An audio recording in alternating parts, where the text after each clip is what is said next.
Reporter round table में आज हम नेपाल पर चर्चा कर रहे हैं। नेपाल, क्योंकि आप बांग्लादेश देखिए, पाकिस्तान देखिए, श्रीलंका देखिए, और वही सेम सिचुएशन अब नेपाल में दिखाई दे रही है।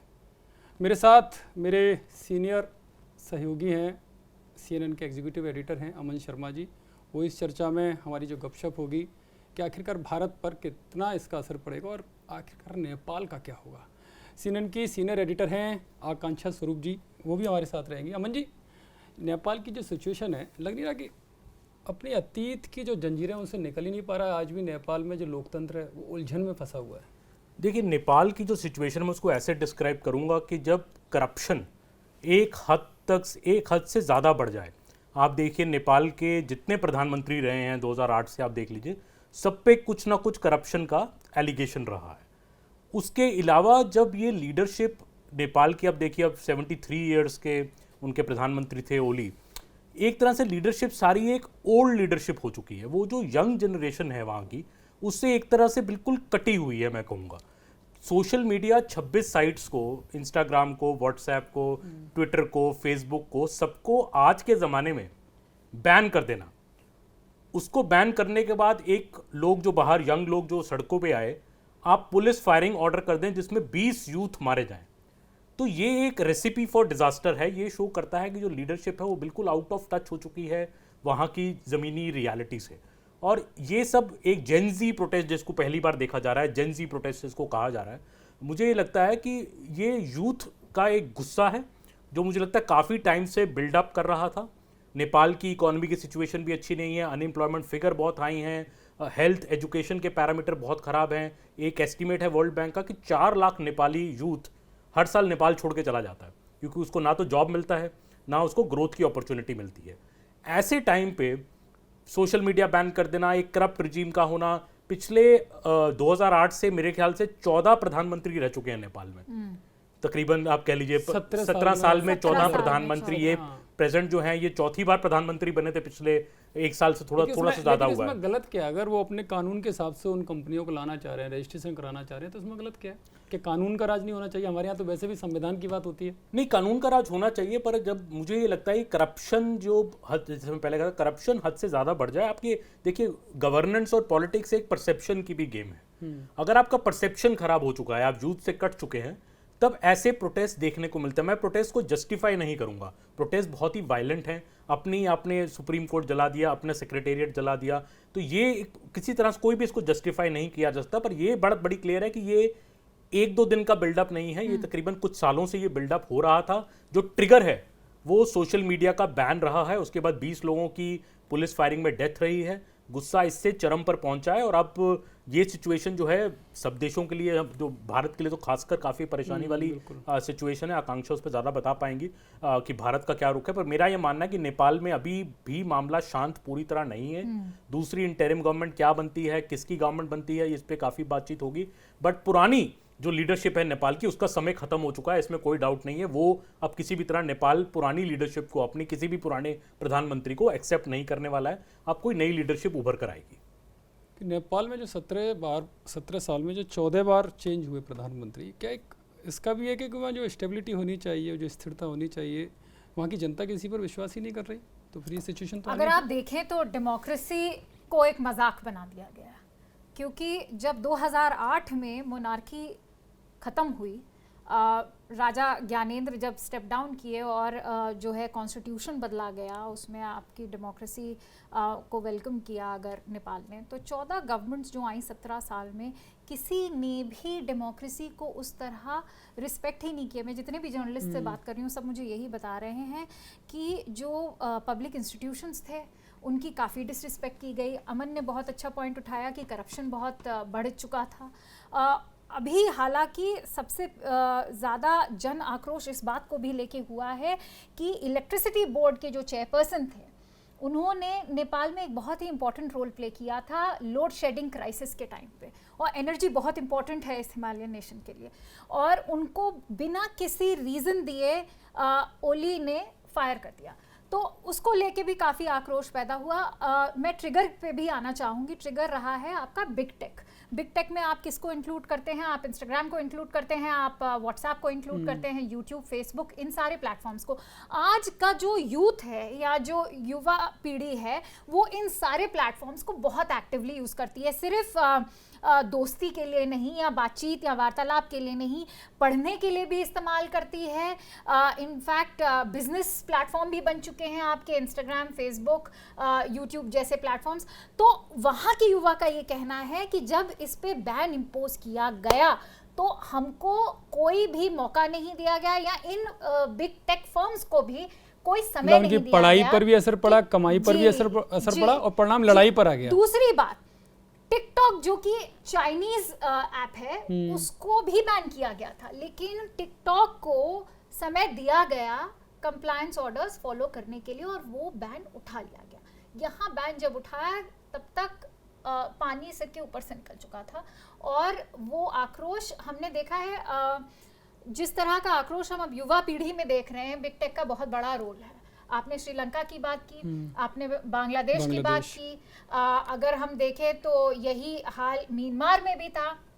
जहाँ जहाँ बिग टेक या आपके सोशल मीडिया प्लेटफॉर्म्स को रोकने की कोशिश की जाएगी, वहाँ पे युवा पीढ़ी खास तौर से बड़े नंबर्स में आगे आ रही है, क्योंकि बहुत सारी पढ़ाई, बिजनेस, बातचीत, अमन बता रहे हैं कि वर्ल्ड बैंक के उन्होंने आंकड़े दिए, 4 लाख लोग अगर बाहर जा रहे हैं तो वो अपनी फैमिली से कैसे टच में रहेंगे अगर आप जो है बिग टेक पे इस तरह का क्लैम्प डाउन करेंगे। लेकिन इसमें सवाल ये, मैं आपको बीच में रोक रहा हूँ, जो आप कह रहे हैं वो ठीक है, व्यवहारिक है, प्रैक्टिकली है, उनके सामने प्रॉब्लम्स हैं, लेकिन बात वही है जो आप भारत में भी देखते हैं, बार बार संविधान की बात उठाई जाती है, कानून की बात उठाई जाती है।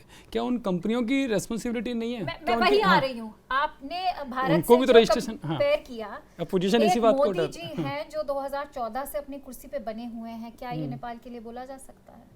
क्या ये बांग्लादेश में तो हमने वहाँ पे अलग ही, तो यहाँ वो डंडे के जोर पर लाए ना, यहाँ पर भी कई सारी जो एप्स थे वो कानून के दायरे में आना नहीं चाहते थे, उनको लाया गया। यहाँ पे जो हमारे एडिटर है वो फॉलो करते हैं, अमन बताएंगे। यहाँ तो डंडा चला ना, वहाँ पर भी कोशिश की, वो उल्टा पड़ गया।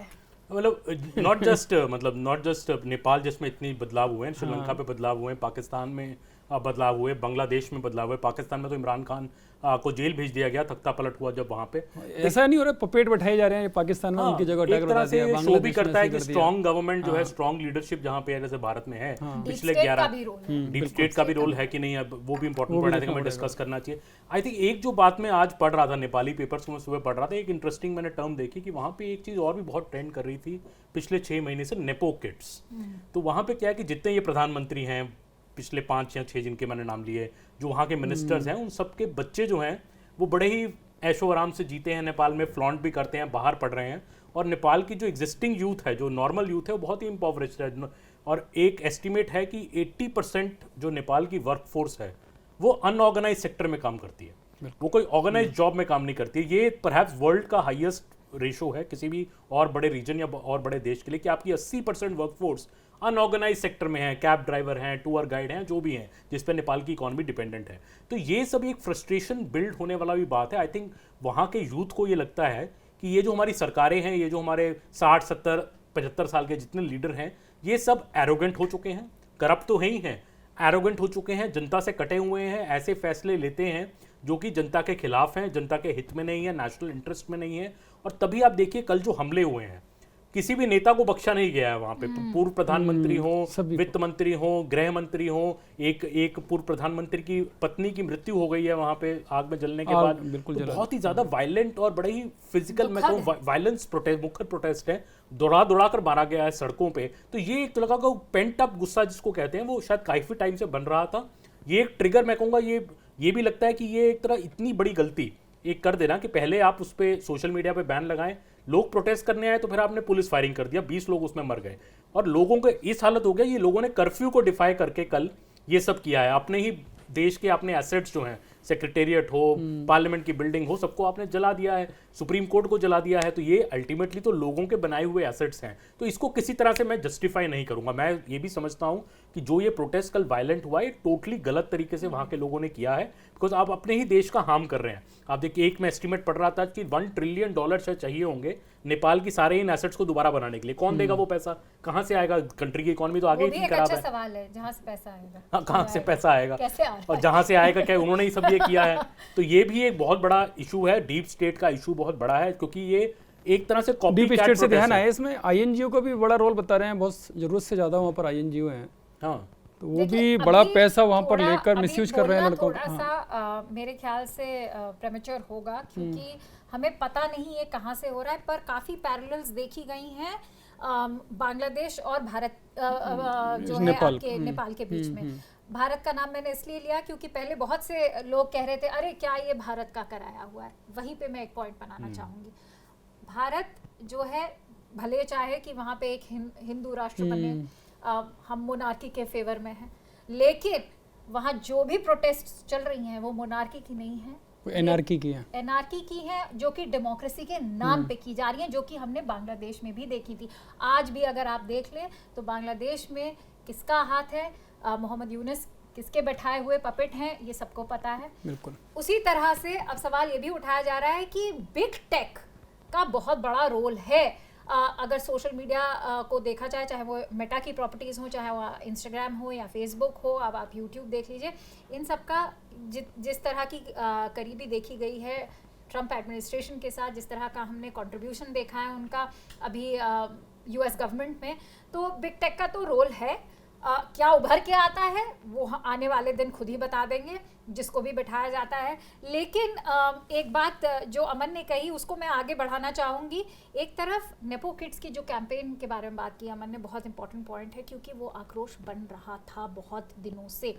आप अगर इन पॉलिटिशियंस के रईस बच्चों को, अय्याश बच्चों को देखें तो वो इंस्टाग्राम पे अपनी रील्स लगाते थे, अपने कपड़ों ब्रांडेड कपड़े दिखाते थे, अपनी गाड़ियाँ, और एक तरफ नेपाल की इकोनॉमी धंसती जा रही है कोविड के बाद से, जो कि एक टूरिज्म डिपेंडेंट इकोनॉमी है, उसको बहुत धक्का लगा है, इसीलिए यूथ भी छोड़ के जा रहा है। दूसरी तरफ हामी नेपाल जो ये ग्रुप है जिसने प्रोटेस्ट ऑर्गेनाइज किए हैं, सुदांग गुरक, कौन है ये आदमी? 2015 के अर्थक्वेक में इसका बच्चा मरा था। फिर ये सिविल सर्विसेज में भी बैठा आ गया। आप बलेन साहा कौन है? अगेन आप इन चेहरों को देखिए। यूथ कह रहा है इन लोगों को आगे बढ़ाया जाए, जो यूथ को समझते हैं, जो उनकी पीड़ा, उनके दर्द को समझते हैं, उसको आगे बढ़ाया जाए। ये नहीं कि जो लोग सत्ता पे हक जमा के बैठे हुए हैं 4-4 बार, जैसे केपी शर्मा ओली का नाम लिया गया। और अब कैसे डेमोक्रेसी एक्सपेक्ट कर सकते हैं कम्युनिस्ट लीडर्स से, चाहे वो प्रचंडा हो या फिर केपी शर्मा ओली हो? ये डेमोक्रेसी चला रहे हैं पर हैं ये कम्युनिस्ट लीडर्स। तो मेरे ख्याल से जिस तरह के 14 गवर्नमेंट्स हमने देखी हैं 17 साल में, आपने जो सवाल पूछा था उसका मोटा जवाब ये भी है, कम्युनिस्ट लीडर से आप डेमोक्रेसी कैसे एक्सपेक्ट कर सकते हैं? और वही बात युवा ने भी उठाई है कि ये करप्ट हैं, ये अथॉरिटेरियन है, और वही आक्रोश आज हम सड़कों पे देखते हैं। डेमोक्रेसी नहीं तो राजशाही की भी तो वहाँ पर डिमांड उठ रही है ना, कि आप तो बहुत सारा जो यूथ है वो कह रहा है कि फिर से राजशाही है, फिर भी राजा वापस, तब भी इकोनॉमी तब तक फिर भी ठीक है। अगर अथॉरिटेरियन रेजिम या राजाशाही आनी है तो फिर मतलब आप भी यही चाह रहे हैं वापस आ जाए। मेरे चेहरे की मुस्कान तो यही बता रही है। मोनार्की वहाँ काम नहीं कर पाई अल्टीमेटली, अब डेमोक्रेसी भी काम नहीं कर पाई। योगी आदित्यनाथ के काफी क्लोज हैं ज्ञानेंद्र, और वहाँ पर नहीं, अभी जो हंगामा हुआ वहाँ पर काफी सारे यूथ योगी आदित्यनाथ और प्रधानमंत्री नरेंद्र मोदी का नाम ले रहे हैं कि ऐसा लीडर वहाँ पर चाहिए। जी, और मोटर बाइक रैली हुई थी मार्च अप्रैल में काठमांडू में ही, जहाँ पे उन्होंने राजा ज्ञानेंद्र की काफी बातें की। बल्कि 2008 के बाद ज्ञानेंद्र चाहते तो वो काफी रईस हैं, वो कोने में कहीं रिटायर कर सकते थे, पर उन्होंने रिटायर नहीं किया। वो गांव गलियों गए हैं। लोग आज भी नेपाली में कहते हैं कि हमारा राजा वापस आए। उन्होंने स्टेटमेंट भी दिया है कल की शांति बहाल होनी चाहिए और लोगों को डायलॉग की तरफ, हालांकि बहुत ज्यादा, लेकिन उन्होंने खुद अपना वो नहीं दिखाया कि वो खुद वापस आना चाहते हैं। आई थिंक वो समझ गए हैं कि यूथ का झुकाव इतना उनकी तरफ भी नहीं है। मोनार्की, देखिए मोनार्की और ये पांचों जो प्रधानमंत्री फॉर्मर रहे हैं सब हिस्ट्री हैं, उनकी तरफ नेपाल नहीं जाएगा। अब ये कल देखिए नेपाल गवर्नमेंट को हेलीकॉप्टर से अपने ओली साहब और 5 जो दूसरे प्रधानमंत्री थे, 5 को एयरलिफ्ट करना पड़ा नेपाल के आर्मी बैरक्स में। इस टाइम वो नेपाल के आर्मी बैरक्स में, हो सकता है 1-2 दिन में शायद देश भी छोड़ना पड़े उनको, वहां पे तो शायद उनका जीना अब मुश्किल हो जाएगा। बट आगे क्या होगा, क्योंकि अब इस बात से इंडिया भी इस बात को लेकर, भारत काफी कंसर्न है कि आगे क्या होगा। अभी तक की जो बातचीत चल रही है, जो स्टूडेंट ग्रुप्स जो लीड भी कर रहे हैं, वो उन्होंने भी यही अपील क्योंकि की देखिए है। वैसे भी नेपाल में रोजी बेटी और रोटी का रिश्ता भारत और नेपाल के साथ है, लेकिन इसमें एक बड़ा एंगल ये भी आता है जो मेरी समझ में अब तक आया है कि बड़ा भाई छोटा भाई वाली भूमिका नहीं होनी चाहिए। हालांकि भारत कई बार अपने स्तर पर कह चुका है, लेकिन फिर भी जो आम लोगों में है ना, जो नेपाल के अंदर जो कम्युनिस्ट या जो भी दूसरे विचारधारा के लोग हैं जो भारत के खिलाफ लोगों को भड़काते हैं, वो ये कि वो भारत बड़ा भाई क्यों, तो वो खत्म करना चाहिए। लेकिन भावना है इसमें और ये बात आप सही कह रहे हैं, क्योंकि मैंने क्योंकि दोनों देश की, कल हम लोग भी बहुत सारे जर्नलिस्ट से बात कर रहे थे, तो उन्होंने भी यही उठाया कि एक तरफ हमारे बगल में चाइना है, एक तरफ इंडिया है, तो हम किसी से मतलब बुली नहीं होना चाहते। बिल्कुल। लेकिन मेरे ख्याल से भारत ने कभी भी बुली करने की कोशिश नहीं की है। अर्थक्वेक हुआ सबसे पहले हमने, लेकिन उसको ऐसे सबसे बड़ा ट्रेडिंग पार्टनर नेपाल का आज की डेट में इंडिया है, और भारत ने जितनी उनको एड पहुंचाई है, 35% रेमिटेंस या फॉरेन डायरेक्ट इन्वेस्टमेंट अगर देखा जाए तो वो भारत से आता है। 150 इन्वेस्टिंग कंपनीज हैं भारत की जिन्होंने वहाँ पे निवेश कर रखा है।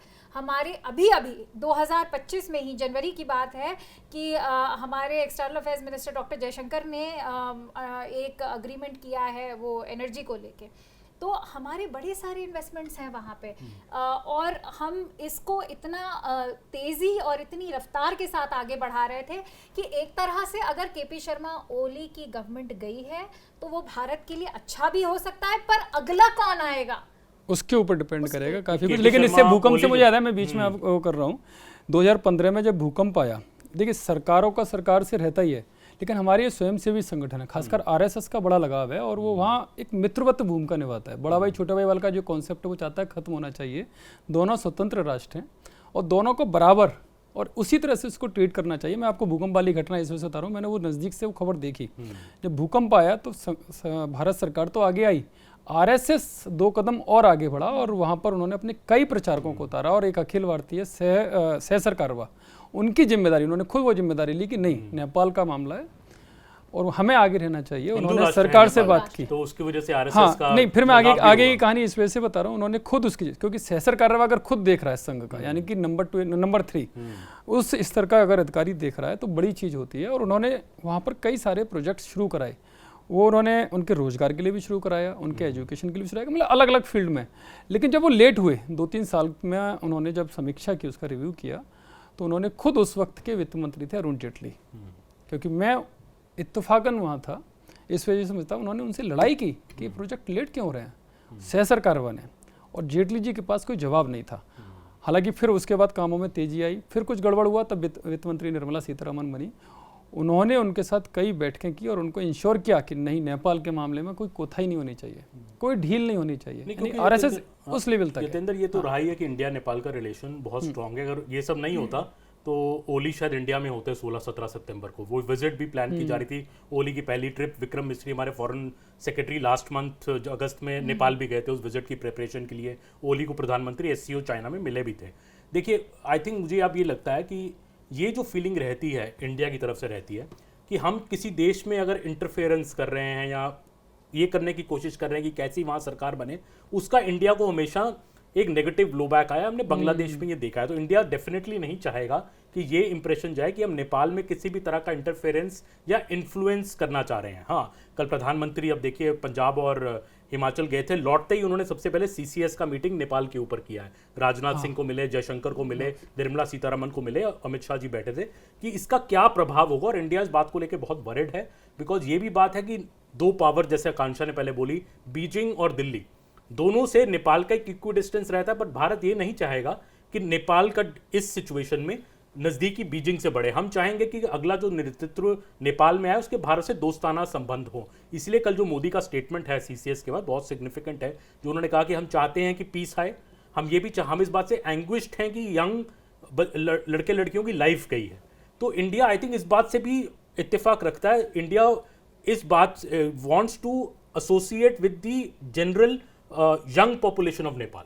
इंडिया अब चाहेगा कि जो यंग पॉपुलेशन नेपाल की है उसके सेंटिमेंट के साथ इंडिया जुड़े, ना कि पुरानी लीडरशिप जिसका समय खत्म हो चुका है। तो आई थिंक इंडिया वो स्मार्टली कर रहा है, क्योंकि प्रधानमंत्री मोदी के स्टेटमेंट में ये वाली लाइन होना कि we are anguished by the loss of lives in Nepal, ये शो करता है कि इंडिया चाहे वायलेंस का समर्थन बिल्कुल नहीं करता है, बट ये वो समझता है कि जो वहाँ की थिंकिंग है, जो वहाँ की प्रिवेलिंग मेजॉरिटी की थिंकिंग है यंग लोगों की, कि सरकार बदलाव हो, नई सरकार आए, एक यंग लीडरशिप आगे आए पुरानी लीडरशिप से। आई थिंक इंडिया उस बात को सपोर्ट करेगा आने वाले दिनों में, आप देखेंगे, और इसी तरफ बढ़ेगा इंडिया पुरानी लीडरशिप के साथ। नहीं, जो बांग्लादेश में उल्टा हुआ, बांग्लादेश में हम शेख हसीना के साथ रहे, शेख हसीना को हमने यहाँ पे शेल्टर भी दिया हुआ है अभी तक, बट आई थिंक नेपाल में हम इसका उल्टा करेंगे, हम जो यंगर लीडरशिप है उसके साथ जाना इंडिया पसंद करेगा, और जाना भी चाहिए। लेकिन ओली का जाना बहुत अच्छा है हमारे लिए, मैं ये जरूर कहना चाहूंगी। आना किसके लिए अच्छा होगा ये बताइए। देखिए यही सवाल है। नहीं, आप अपने हिसाब से बताइए वैसे कौन अच्छा रहेगा। प्रो चाइना थे, प्रो चाइना थे। मैं आपको क्यों बता रही हूँ इस बात के लिए। अभी अगस्त में वांग यी आए थे, जो चाइना के फॉरेन मिनिस्टर हैं, और उनके आने के दौरान बहुत ही इंपॉर्टेंट डिस्कशंस हुए। उसमें लिपू लेक पास जो है वो ट्रेड रूट इंडिया और चाइना के बीच में बहुत दिनों तक बंद हो चुका था, वो खोला गया है दोबारा। अब एससीओ में जो इनकी बायलैटरल हुई केपी शर्मा ओली की और प्रेसिडेंट शी जिनपिंग की चाइना की, तब केपी शर्मा ओली ने ऑब्जेक्शन रेज किया कि लिपू लेक पास हमारी टेरिटरी है, आप यहाँ से ट्रेड नहीं कर सकते हैं भारत के साथ, जिसपे शी जिनपिंग ने कोई जवाब नहीं दिया। बल्कि नेपाल का फॉरेन मिनिस्ट्री का जो रीड आउट आया उसमें ये बात उठाई गई कि हमने ऑब्जेक्ट किया है कि लिपू लेक पास जो है क्यों यूज किया जा रहा है भारत और चीन के बीच की ट्रेड में। लेकिन चाइना का जो रीड आउट आया उसमें कोई मेंशन नहीं था, तो वो एक स्नब के तौर पे भी देखा गया। दूसरी बात, केपी शर्मा ओली की ही गवर्नमेंट के दौरान उन्होंने मैप निकाला था 2020 में, जिसमें उन्होंने लिपू लेक, लिम्पियाधुरा और काला पानी, तीनों जो कि इंडियन टेरिटरी है, हिस्टोरिकली हमारी टेरिटरी, उसको नेपालीज टेरिटरी माना। अब आप मुझे बताइए हीन भावना किस में है? हम बड़ा भाई बनते रहते हैं, हम बेटी रोटी का रिश्ता निभाते रहते हैं, पर आप मैप निकाल रहे हैं जिसमें आप हमारी टेरिटरीज हमसे ले लेंगे। तो इशारा वो चाइना की तरफ से था ना। इस बार तो चाइना चुप हो गया ना, इस बार चुप हो गया बिकॉज मोदी जी वहां पहुंच गए और जियोपॉलिटिकल। देखिए यही कारण है कि ओली की इंडिया विजिट 1.5 साल से नहीं हो पाई है।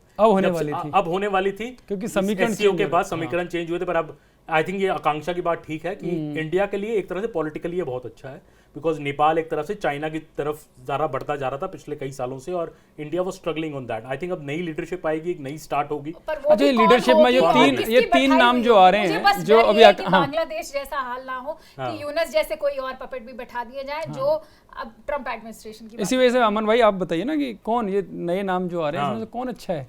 नहीं, अच्छे आपने तो बड़ा बातचीत भी की होगी 2 दिन में। नहीं, तो दोनों ही जो 2 नाम बड़े आ रहे हैं सबको ही मालूम है। जो तो काठमांडू म्युनिसिपल कॉर्पोरेशन के जो हेड हैं उनका नाम आ रहा है। ये लोग देखिए, इनका क्या है, इनकी पॉपुलैरिटी है वहाँ की यंग जनरेशन में, ये एक उनके फेवर में जाता है। इनको यंग जनरेशन एक्सेप्ट करेगा, यही लीडर्स बनेंगे। मैं नहीं कह सकता, शायद कोई और लीडर बने, शायद किसी और लीडरशिप पे मतलब उन्हीं के आसपास कोई लीडरशिप आइडेंटिफाई की जाए। बट ये बात अब बड़ी क्लियर है कि पुरानी लीडरशिप का वहाँ अंत हो चुका है। जैसे एक वर्ड पढ़ा आज मैंने कि फॉसिलाइज्ड लीडरशिप जो थी नेपाल की, that is now history, that has become history. तो इस फॉसिलाइज लीडरशिप जो थी 60 से 75 साल के 5 फॉर्मर पीएम्स, इनकी वापसी अब नेपाल में नहीं होगी। अब नई लीडरशिप आएगी, वो किस तरफ जाती है, इंडिया चाहेगा कि जो नई लीडरशिप आए उससे उसके दोस्ताना संबंध रहें, उससे मामला आगे बढ़े, थोड़ा जो रिलेशन में ब्लिप आ गया था वो अच्छा हो। बट क्या होता है अभी, आई थिंक नेपाल की सिचुएशन थोड़ी फ्लूइड है। आज शांति है वहाँ पे, कल शांति नहीं थी, आज शांति है। आज नहीं, आज भी कुछ हुआ कि मीडिया वालों को खासकर आपको इस पर फोकस करने के बाद देखिए, अगर आपने फोकस किया हो, खासकर जो इंडिया मतलब अपने देश से जो कवर करने गए पत्रकार, उनको निशाना बनाया गया, उनको निशाना बनाया गया। तो ये भी तो एक भारत के लिए मैसेज हो सकता है ना। उनको को भी पकड़ा जा रहा है, जो होटल्स जलाए गए उसमें महिलाओं के साथ भी बदतमीजी की गई है, तो इसको और नजरअंदाज तो किया नहीं जा सकता, कोई नहीं किया जा सकता। लेकिन एक और ज़रूरी बात है, अगर की डिमांड्स देखें प्रोटेस्टर्स की, उसमें सबसे बड़ी की डिमांड ये है कि युवा पीढ़ी को ज़रूर इंक्लूड किया जाए, जो अब नई गवर्नमेंट बनेगी, और वो चाहते हैं कि कॉन्स्टिट्यूशन में आप अमेंडमेंट्स करिए। जो चेंजेस ओली गवर्नमेंट ला रही थी, मेरे ख्याल से इस पे अमन बता सकते हैं, आई थिंक 29 चेंजेस वो कॉन्स्टिट्यूशन में करने वाले थे, उसमें एक बिल आपका ये सोशल मीडिया के लिए भी था, और लैंड को लेकर भी चाहते changes लैंड कर को रहे भी लेके बड़े सारे Changes चेंजेस कर की बात की जा रही है। तो अब ये जो युवा पीढ़ी है वो कह रही है कि आप इन्वेस्टिगेट करिए, जो जो लैंड जो है गवर्नमेंट ने छीन लिए या इंक्रोच नहीं, ये तो है मेरा पर मैं युवा जो पीढ़ी को वो जरूर वो कहीं वो युवा पीढ़ी कहीं भारत के खिलाफ तो यूज नहीं होगी, क्योंकि जिस तरह से आज अटैक हुए हैं, हाँ वही मैं बता रहा हूँ ना, तो ये आपकी बड़ा बात खतरनाक बिल्कुल सही है। खतरनाक जो है होगा, उस लेके क्योंकि मैं- मेरे पास जो खबर आई वो ये भी थी, जो हिंदू राष्ट्र की आप बात करोगे, एक बड़ा वर्ग चाहता है वो हिंदू राष्ट्र घोषित हो फिर से, लेकिन कल रात को पशुपतिनाथ जो एक बड़ा मंदिर है हिंदुओं की दृष्टि से, उस पर भी अटैक करने की कोशिश की गई। तो कहीं ये जो यूथ है वो उस तरफ तो डाइवर्ट नहीं किया जा रहा, जानबूझकर एक कंसर्न रणनीति। आपका बिल्कुल वैलिड है, यही मेरा कंसर्न भी है, और मुझे यहाँ पे एक वेस्टर्न हैंड दिख रहा है। वाई? क्योंकि इसमें बिग टेक का इन्वॉल्वमेंट है, और बिग टेक अभी बहुत बड़ा रोल प्ले कर रहा है जो हमारी समझ से भी परे है शायद। तो बलेंद्र सिंह बालन जो है वहाँ पे, बलेंद्र शाह बालन जो बलेंद्र है, शाह। जो बलेंद्र शाह, काठमांडू हाँ। मेट्रोपॉलिटन सिटी के मेयर भी मेयर हैं, भी है, हाँ। उन्हीं का नाम सबसे ऊपर आ रहा है कि वो शायद लीडरशिप को अब लीड करेंगे। वो बहुत पॉपुलर भी है वहाँ पे, वो कर्नाटका में पढ़े हैं, इनफैक्ट बैंगलोर में वो कर्नाटका में पढ़ चुके हैं, और वो बड़ा करप्शन फ्री इमेज भी corruption free image है, तो लेकिन उनका- लेकिन एक मेरी But कुछ he's लोगों not से in बातचीत हो favor रही of, थी, हिंदू हाँ। राष्ट्र यस, वो नहीं है फेवर में, he is not in Hindu favour, राष्ट्र बट ये है हाँ, कि लेकिन उनका- एक एंगल और बताया मुझे वहाँ किसी वहाँ के जो बहुत अच्छे मतलब पॉलिटिकल एरिया में बहुत एक्टिव हैं, बहुत यूथ हैं, उनका कहना है कि वो एक सोची समझी रणनीति के तहत उनका नाम आगे बढ़ाया जा रहा है, लेकिन वो अगर उनकी रियल इमेज देखेंगे तो वो ड्रग्स से भी जुड़े हुए हैं वहाँ पर। सिविल इंजीनियर, मुझे पता नहीं है, ये आरोप लगाए, हाँ। सिविल इंजीनियर रहे हैं, तो rapper अगर रहे हैं। ऐसे आदमी को अगर जानबूझ के बढ़ाया जा रहा है तो क्या होगा? हाँ, तो नया नेता रैपर होगा वहाँ का। बस नेपाल के नए नेता रैपर होंगे जो बेंगलुरु में पढ़े, इंडियन भी कनेक्शन है। अब ये आरोप सही है, मुझे नहीं पता है आरोप सही है नहीं है, हो सकता है बदनाम करने की कोशिश हो, लेकिन हो सकता है सही हो। ड्रग्स कर सकते हैं तो फिर मतलब हाँ, शायद ये लीडरशिप जो हमने आज जैसे एक पूर्व गृह कहानी- मंत्री का भी नाम है इसमें, हमने रवि जो का। कहानी किया है उनके हिसाब से वो सिविल और स्ट्रक्चरल इंजीनियरिंग पढ़े हैं बेंगलुरु में, और पोस्ट ग्रेजुएशन कोर्स 2016-18 तक उन्होंने किया है, और वो अब जो है यहाँ के लोग बताते हैं कि बड़े ब्रिलियंट स्टूडेंट थे, और रिकॉर्ड बहुत अच्छा है उनका अभी तक जो इंडिया में उनका रिकॉर्ड। गुरंग का भी नाम जैसे आप बता रहे थे, बड़ा काफी बड़ा नाम है उनका, और वो 2015 से उसने बेटे असल में बहुत ये सोशल वर्क पूरा काफी- जिस तरह ये ऑर्गेनाइज किए हैं पूरी प्रोटेस्ट, उसमें गुरंग को बहुत क्रेडिट जाता है, और गुरंग सच में लाइफ में बहुत धक्के खाए हैं उसने, बहुत ठोकरें खाई हैं, तो उसका आक्रोश इंसान को समझ में आता है। और आज आप जो जो सड़कों पे भीड़ देख रहे हैं वहाँ, गुरंग वो चेहरा है, उस पूरी प्रोटेस्ट का चेहरा गुरंग ही एक है। पूर्व गृह मंत्री का भी नाम आ रहा है,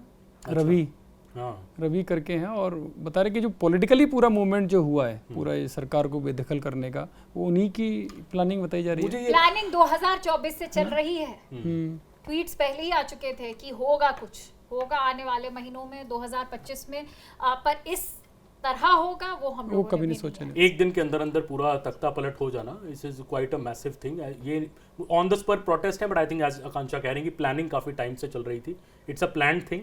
सिर्फ उनको एक ट्रिगर चाहिए था, जो कि ये 20 जो मौतें हुई पुलिस फायरिंग में, और उससे पहले सोशल मीडिया बैन हुआ, उससे एक ट्रिगर मिल गया। और वही मैं कह रहा हूँ, पुरानी लीडरशिप पास्ट हो चुकी है, अब युवा और राष्ट्रवादी जो लीडरशिप है एक तरह से, वो नेपाल में मुखर होगी आने वाले समय में।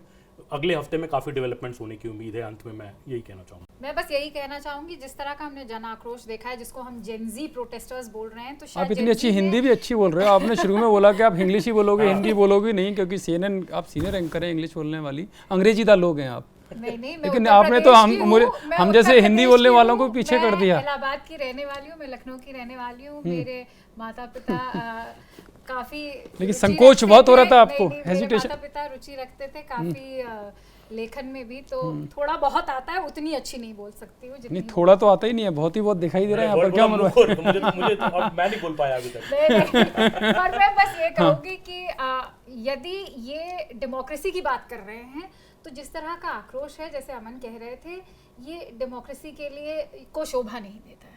तो मतलब लोगों की जान ले लेना, पार्लियामेंट की बिल्डिंग को जला देना, तो अगर ये जो भी हमने बात की अभी 14 गवर्नमेंट्स 17 सालों में आई, उनको डिथ्रोन करना था, तो वो ठीक है, ओली चले गए, नई युवा पीढ़ी आएगी आगे, पर अगर डेमोक्रेसी ही फॉलो करनी है तो इस तरह डेमोक्रेसी तो नहीं चलेगी। अब मुझे कम शब्दों में ये बताइए क्योंकि भारत जो हमने कहा कि रोटी और बेटी का है, तो रोटी पर असर नहीं पड़ेगा, क्योंकि एक तो ट्रम्प का मामला जो टैरिफ वाला चल ही रहा है।